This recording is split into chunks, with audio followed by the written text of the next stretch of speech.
আচ্ছা ভাবুন তো, একটি দেশের সব থেকে বড় সিদ্ধান্তগুলো কে নেয়? সরকার, সংসদ নাকি জনগণ? ইতিহাস বলে, যখন প্রয়োজন পড়ে জনগণ নিজেই কথা বলে, নিজ হাতেই রায় দেয়, নিজেই ঠিক করে আগামীর ভবিষ্যৎ। আর এই সরাসরি রায় দেওয়ার প্রক্রিয়ার নামেই গণভোট। দরজার ওপাশেই ত্রয়োদশ জাতীয় সংসদ নির্বাচন।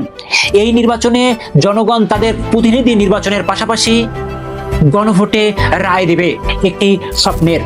এই স্বপ্ন বাংলাদেশ গড়ার স্বপ্ন, এই স্বপ্ন দেশ সংস্কারের স্বপ্ন।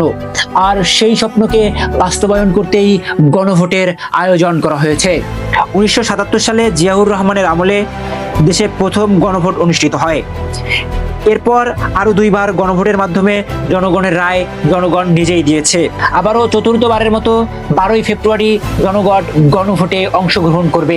এই গণভোটে 4টি মূল প্রশ্ন যুক্ত করা হয়েছে। 1.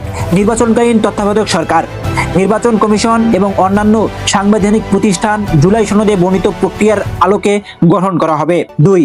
আগামী জাতীয় সংসদ হইবে 2 কক্ষ বিশিষ্ট ও জাতীয় সংসদ নির্বাচনে দলগুলোর প্রাপ্ত ভোটের অনুপাতে 100 সদস্য বিশিষ্ট একটি উচ্চকক্ষ গঠিত হইবে এবং সংবিধান সংশোধন করিতে হইলে উচ্চকক্ষের সংখ্যাগরিষ্ঠ সদস্যদের অনুমোদন দরকার হইবে।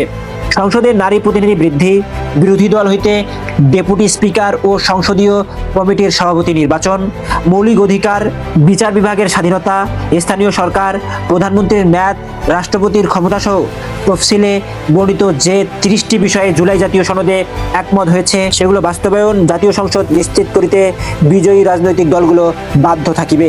জুলাই জাতীয় সনদে বর্ণিত অপরাপর সংস্কার রাজনৈতিক দলগুলোর প্রতিশ্রুতি অনুসারে বাস্তবায়ন করা হইবে।